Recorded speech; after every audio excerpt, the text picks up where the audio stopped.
Just a quick note for the listener before this episode starts. The Facebook group Let's Find Bernard Grempel has been renamed to Bernard Grempel is Missing since I recorded the voiceovers. So if you're going to search for more information about this case, please search on Facebook for Bernard Grempel is Missing. Enjoy the episode.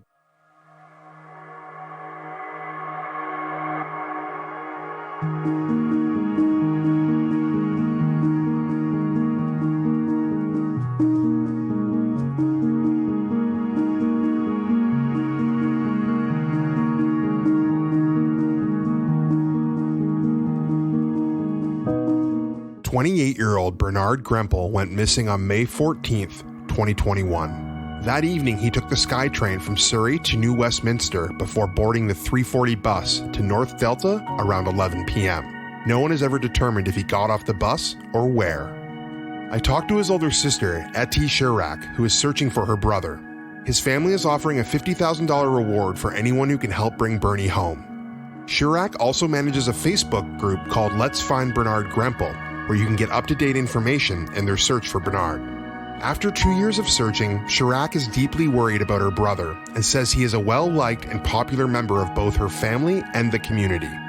If you've seen Bernard or know where he is, please call the Surrey RCMP at 604-599-0502 or remain anonymous by calling Crime Stoppers at 1-800-222-8477.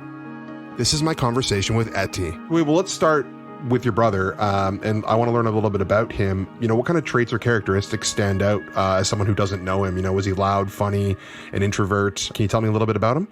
So Bernard is one of the most special people that I know, and I don't use that term lightly because I know a lot of really cool people, but he is probably the top of the list for remarkable people that I know. He is just so nice and so friendly and so just genuine. Not a fake friendliness and not a polite friendliness, but a genuine, authentic friendliness. He's really relaxed and laid back. He's like the epitome of a chiller. He's basically the opposite of me. He's my little brother, but I always wanted to be like him because I'm a bit of a type A personality in terms of, high achiever and classic oldest child, an immigrant myself, a child of immigrants. So he's very laid back and just very calm, cool, calm, relaxed. Like he's the epitome of cool, calm, collected. He is an accountant. He has a bachelor's in accounting. He is an athlete. He played and competed in competitive soccer for around 20 years. He started when he was 5 and then, so even more than 20 years, 25 years. He also did competitive swimming. And then when he was a teen, he joined in as a volunteer coach and then a junior coach and then a senior coach. And then he became the head coach for the swim club. And it's really beautiful to hear the stories that swimmers share of Bernard and how he impacted their life. And it's really beautiful to hear the parents, how they share about Bernard's effect on their children, both in terms of swimming, but also character and resilience and determination. Bernard embedded a lot of fun into his coaching style, but also he really believed in the swimmers. I recently received a beautiful message from a mother about her daughter, who's now a young adult, and she is a student at University of Victoria and competes on their varsity swim team. And one of the questions for their university profile for the website is, who was your childhood hero? And she said that it was Bernard. And so I'm hearing so many stories like that, just nonstop stories of the impact that Bernard has on people's lives. People who have met him once and they remember him, or people in his apartment building. He helped someone who was getting over a difficult breakup with her husband. She said that Bernard impacted her life so tremendously. I keep hearing incredible stories, and I think it's so remarkable that someone in their less than 3 decades on this planet could have such an impact on people. That's incredible. Wow. I read some of that, but a lot of that was new to me. It sounds like he is an incredible person and such a pillar of the community. Well, then this makes it even more baffling to me. Like, what do you know? Like, what happened on the day he got on the SkyTrain and vanished seemingly? It sounds like things in his life were going very well and he was loved by so many people. Can you tell me about that day, or maybe what your last interaction was like with him? So I saw Bernard 2 days before he disappeared. We were giving a bed of ours, a double bed, to my parents, and he came to help move it. He volunteered to help lug it and attach it to the car. And I spoke with him for a bit. He played with my kids outside. We chatted. So that was the Wednesday. And then he and I texted as well on Wednesday. And then I sent him a message on Friday, but looking back at my phone, it didn't have the 2 check marks on it. So he didn't receive it. And I was just sending him a message saying, "Hey bro, how are you doing?" So I wish I would have just sent the message earlier in the day. He has a really close-knit relationship with family. So when it was very clear that he went missing because none of us heard from him. And he is really, really close with my parents. And he is so loved by my parents. And he loves them so, so much. And it's really beautiful how he really makes a strong effort to communicate with them. And he calls them almost daily, actually. And he and I speak multiple times a week. And I have 5 children, and he's a really, really, really devoted uncle. He's like the best uncle you could think of. He's this fun uncle who attends all the kids' milestones and birthdays and celebrations, and he comes often for Friday night dinner. And he's just such a pivotal role in my children's life. Time went by, and we didn't hear from him. Come Saturday morning, my parents were really surprised. And I was surprised that Bernard hadn't responded to my text, because he responds quite promptly. And then when we still didn't hear from him Saturday evening, Sunday, it made us, raised question marks. He also had an appointment that he did not show up to, and he's known to keep his word and be punctual. So that was really alarming. So you asked, what did we know from the day he went missing? So we know the purchases that he made that day. He visited 7-Eleven twice, and 7-Eleven is just down the street from his apartment. And he really likes Slurpees and candy bars. So that was a common spot that he would go. So those were his last purchases. And he also went to share tea. He really likes coffee and tea and cold drinks. So those were the last purchases that he made that day. And then at around 10 o'clock, he left his apartment and he took the bus from his apartment to the SkyTrain station. And then he got on the SkyTrain and took the SkyTrain towards Vancouver. And then he got off at 22nd SkyTrain station in New Westminster. And a few minutes later, he took bus 340 heading to North Delta, Surrey area. That's where we grew up, and it was the most common route, the most common bus route that my brother took was this exact route. SkyTrain bus. It was the quickest and most direct route to get to my parents' house and an area where the parents of his friends lived. So they would oftentimes, even if his friends no longer lived at home, they would meet up at one of the houses, either my parents' house or the parents of his friends. And so the bus was at 11:05, and so he would have arrived in the neighborhood at 11:30 6:30 p.m. on the Friday night.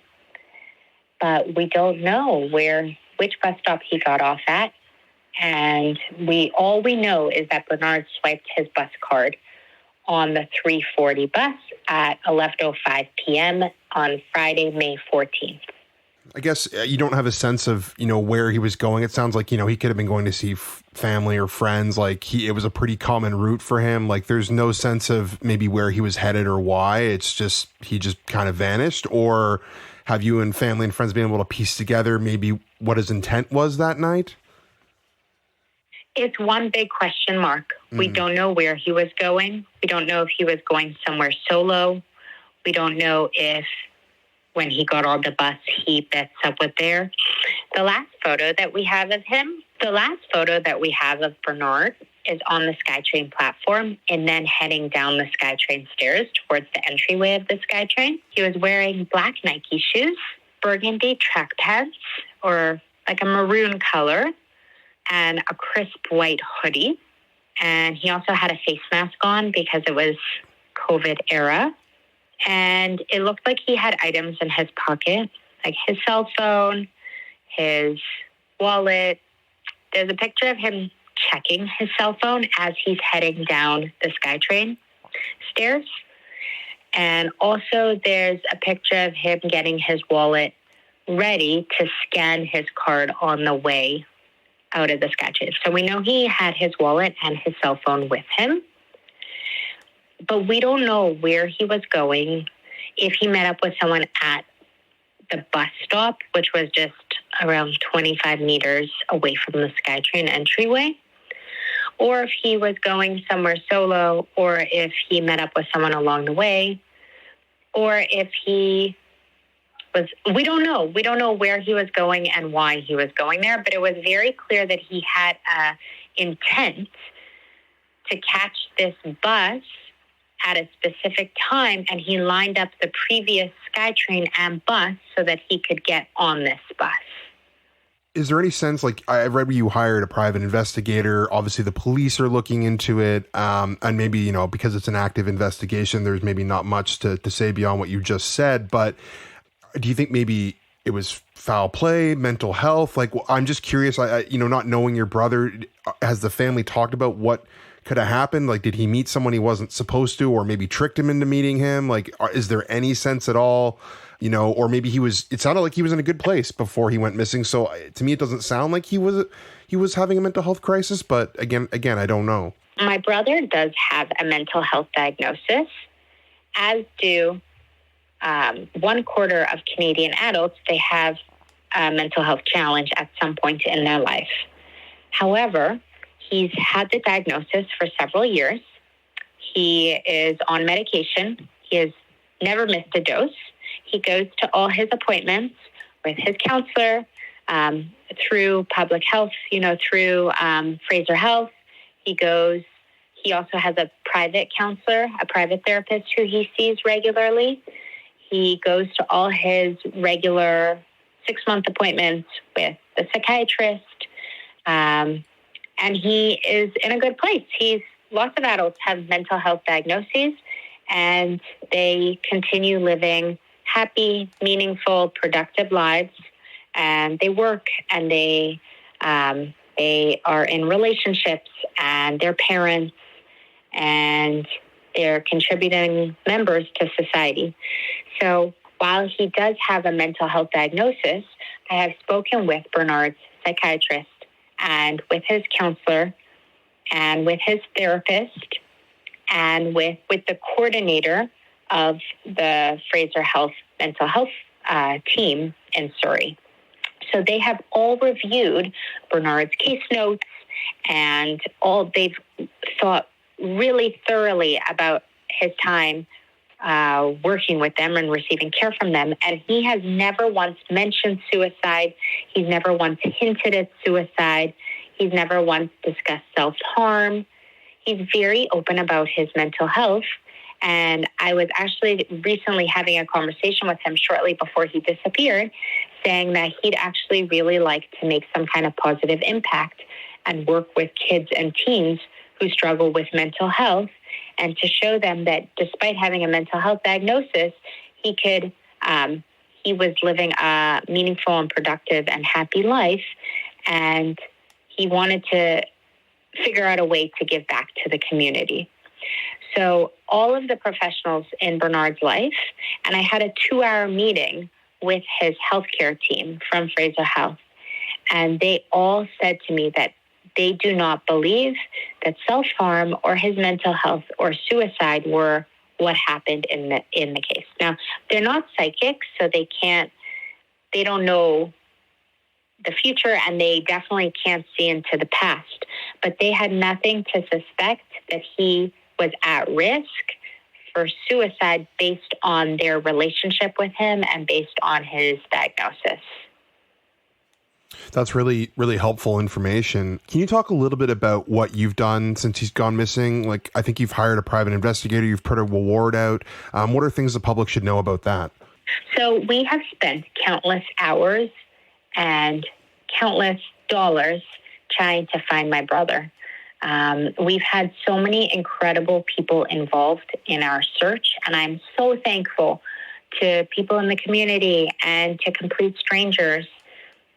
There was someone in my parents' cul-de-sac who she got together 20 ladies from her church and went searching for Bernard. Now, this wasn't my parents' direct neighbor. This was several houses down, and I think they're relatively new to the neighborhood. So it's not as if our family has known them for a very long time, but she wanted to help. And I've heard countless stories like this. People from the soccer league, people from the swim club, children who are, now adults, spending every, available hour helping in the search in the early days. We had a lot of different search parties, a lot of organized search parties, and also people went searching on their own. And I had the head of search and rescue helping from a different team, not the local South Fraser search and rescue team, but a contact that someone connected me with. So I had the head of search and rescue helping me direct the search efforts. And he helped me create a map and an Excel program, spreadsheet, and a whole system of how to go about the search. It was incredible to have his help. And he volunteered so many hours helping. It was incredible. And had it not been COVID, he's from the United States, so had it not been COVID, he offered to bring his team to Canada and help search for Bernard. But because it was COVID, it wasn't possible because there would just be too much quarantine involved upon entry into Canada and then entry back into the United States, depending on which month, and the COVID rules were constantly shifting. We also hired a private investigator, and he was great. Really, really knowledgeable, really compassionate. And he put in a lot of hours outside of the billable hours to help look and to help investigate every possible lead. He said to me, I'm not comfortable billing for this because I don't think that there's a high likelihood that, say, this strategy will give us clues, but I wouldn't feel right if I didn't look into this avenue. We also had other private investigators who we consulted with, several, quite a few actually, who we consulted with on the case and who helped direct our search efforts. We also had a couple of different search teams who either Canadian search teams who came in from other provinces and helped us search. And we had a canine unit as well who helped in the search, who we had hired. And we had some experts who know a lot about drugs. We didn't have any reason to suspect that my brother was using drugs or buying drugs or selling drugs, or he's had no history with drugs. And I asked all of his friends, when you guys were at parties, did Bernard ever try drugs, illegal drugs? What was his take on that? And they all said, no, Bernard has never used any illegal substances. But we wanted to explore that because you never know. We called in every possible expert and every avenue investigation that we could. We also, the local South Fraser search and rescue team. So I consulted with them. I spoke with them myself, with the president and the vice president. And I also spoke with the BC search and rescue team. And so the South Fraser search and rescue team went on 2 searches. They did a very thorough search of the Fraser River because the 340 bus route goes along that area. So that was the rationale for that. The police wanted to bring them in and to investigate both the shore and the water. And they also did a very thorough search of the watershed, which runs along 64th, which is near our childhood neighborhood. And so they did a very, very thorough search. And my brother and I, we spent many hours hiking and exploring, and we're a very nature-loving family. So the watershed played a great role in our childhood for hikes and walks and bike riding and just fun childhood exploring. And so we thought, what is the likelihood? Could it be that Bernard, because there's quite a few stops, a quarter of the stops that the 340 makes is along the route that is within walking distance or directly parallel to the watershed. And you could just get off the bus and within 10 steps, you're inside the watershed. So we thought, what are the odds? Maybe he got off a stop or two early from where he normally gets off, which would be Scott Road and 64th. Maybe he got off at Kitson Parkway or Sunwood Drive or earlier and decided to take a stroll through the watershed. So I organized a very thorough search party of the watershed. And then the next day, search and rescue came in and did a very thorough search of the watershed. And so nothing was discovered on that end. And our line of thinking was, what if he was for a walk and, God forbid, there was an animal, or maybe he sprained his ankle and was injured. But we didn't, there was no findings. We've also hired really skilled tech experts and computer forensic specialists.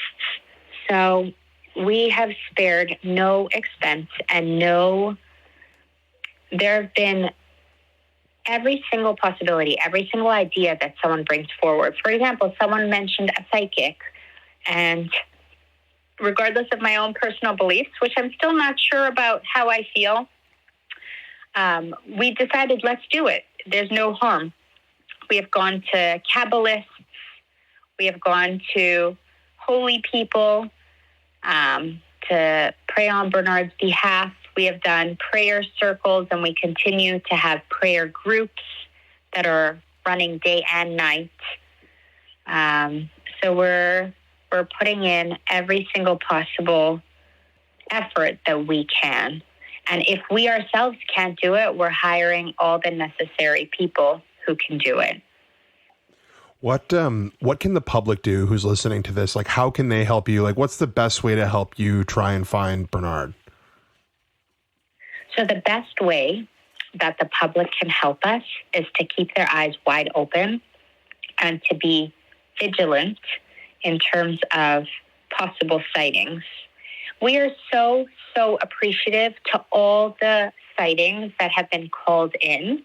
It's incredible. I am so thankful that Bernard is still in people's thoughts, that he's on people's minds. So thankful that Bernard is in people's hearts and on people's minds. And we even had some special media. We had billboards that were by the tunnel, by the Massey Tunnel, and we had large advertisements along bus routes in Vancouver. which really helped generate leads and tips. Unfortunately, none of the sightings have panned out. Every sighting and every tip has been investigated extremely thoroughly, both by the RCMP, as well as our PIs, as well as myself. So we ask that people continue to keep their eyes open, and there's no tip that's too small. So we are very hopeful. Anytime a tip comes in, we don't discredit it. We investigate 100% thoroughly, and people could call in with anonymous tips. People could send tips to me through Facebook, through WhatsApp. People could send tips directly to RCMP. There's so many different options of how to share a tip or a sighting. And we're just so appreciative. And we have a $50,000 reward for Bernard's return. And any information leading to Bernard's return will also be rewarded. So our hope is that the public will continue keeping their eyes peeled. Now, the difficulty is that Bernard, he's 6 foot tall, he's muscular, he's athletic, he has brown hair and brown eyes. He is Caucasian, but some people tell me that he looks European, which our family is, or he looks even, some people have said that he looks East Indian because he has a tanned olive complexion. He looks very different based on how his hair is. Sometimes he keeps his hair a bit longer, sometimes shorter. How he styles it affects it, whether he uses hair products. Also, whether he has facial hair, if he has a beard, if he has just 5 o'clock shadow, it really affects his appearance. He has a very, I've been told by many people that he has really soulful eyes, really compassionate and caring eyes. So that could be a defining feature of his. He also has a really beautiful, humongous smile that just lights up a room when he walks in. So those are the features to look out for. But the challenging thing is that he looks like a young man in his late 20s or early 30s who dresses well, either a bit hipsterish or preppy or sporty, depending on what type of event or what type of scene or setting he's in. He looks very put together, and he wouldn't necessarily stand out in a crowd. People have told me that he's really handsome, and so he may stand out in that respect. But if someone's driving past or if someone's walking really quickly, he's not going to necessarily catch someone's attention. It's not as if he has humongous, it's not as if he has a large scar on his face or visible tattoos, say on his neck or his face or his down like a sleeve tattoo.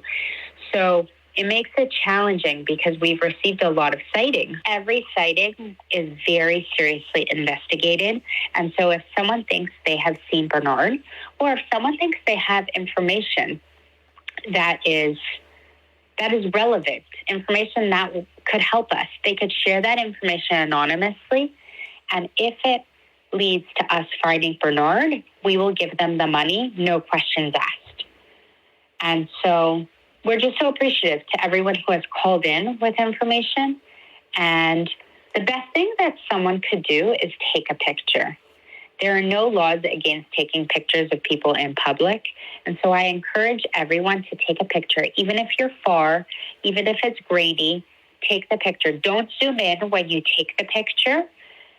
It can be cropped or zoomed in after. Take it in its natural camera lens state, and then we can explore it from there.